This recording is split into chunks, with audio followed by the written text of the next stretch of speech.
The 10 wildest rulers ever. Hey, what happens when absolute power meets absolute madness?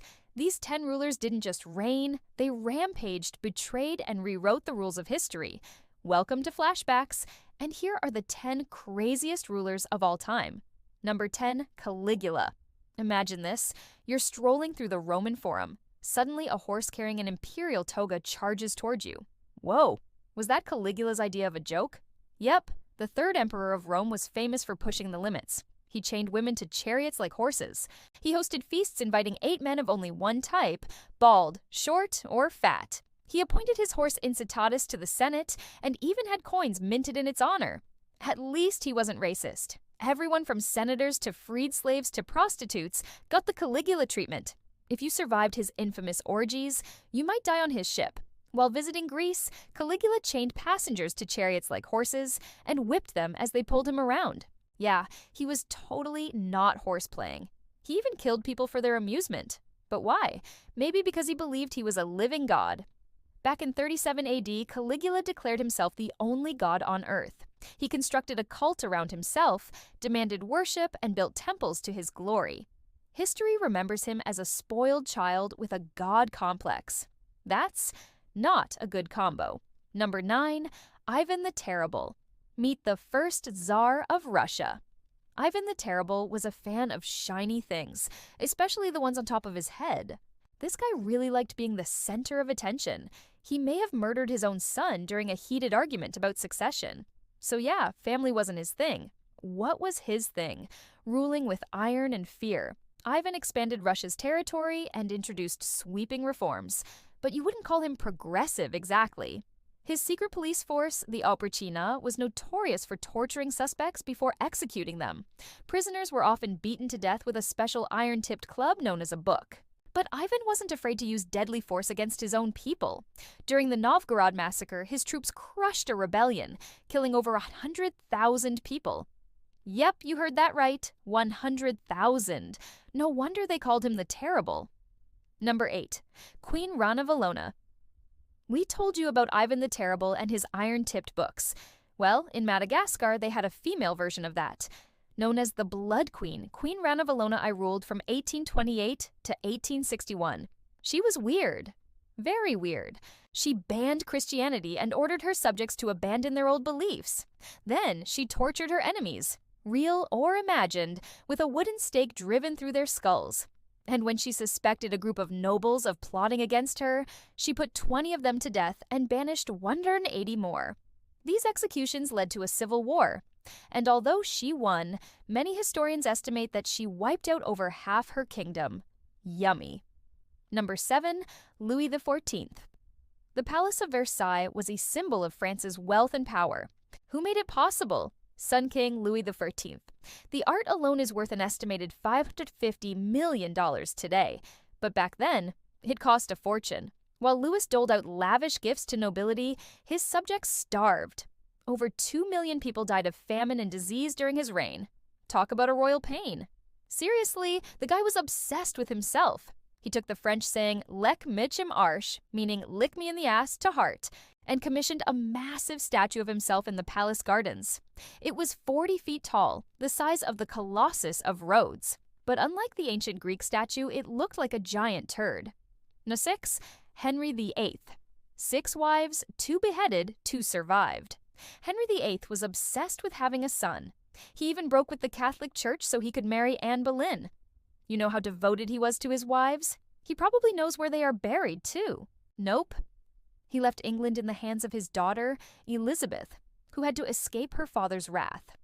See, Henry had a temper. He kicked Thomas Cromwell, one of his most trusted advisors, while he was praying. And after he found out Cromwell had married a woman without his permission, he executed him.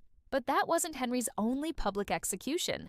When Cardinal Thomas Wolsey pissed him off, Henry had him arrested and sent to the Tower of London. There, he languished until his death. Next up was Anne Boleyn, whose execution Henry ordered after he decided she wasn't the right woman for him. His last wife, Catherine Parr, outlived him and wrote about how crazy he was. So which wife was his favorite? Probably Jane Seymour, since she gave him a son. Sadly, she died shortly after giving birth.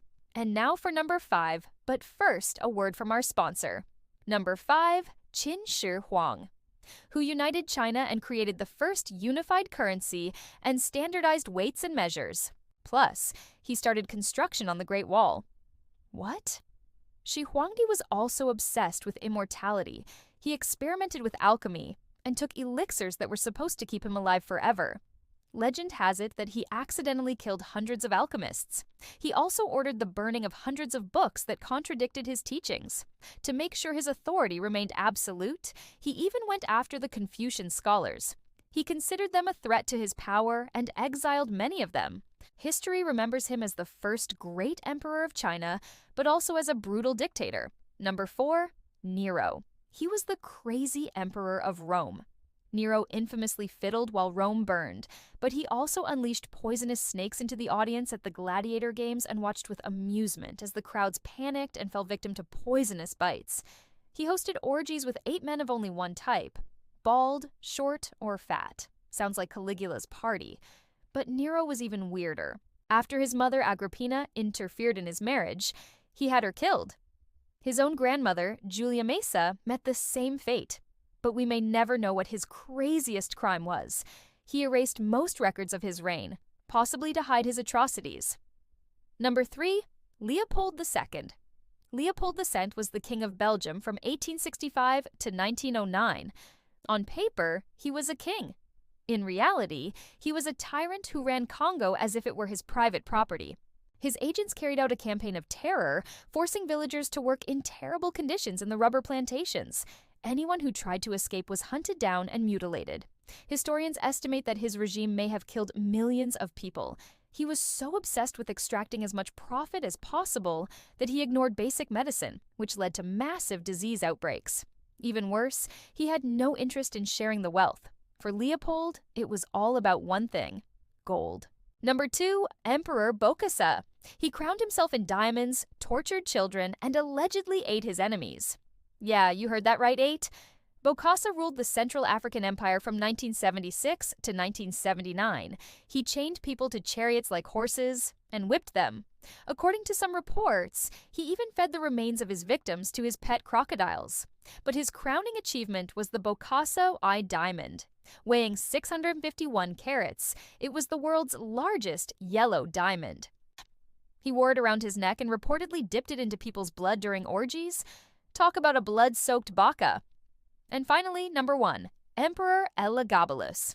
Meet the most craziest ruler you haven't heard about, Elagabalus. He took the throne at age 13 and immediately set about making Rome a better place. He worshipped the sun and tried to align Rome with the rays of dawn.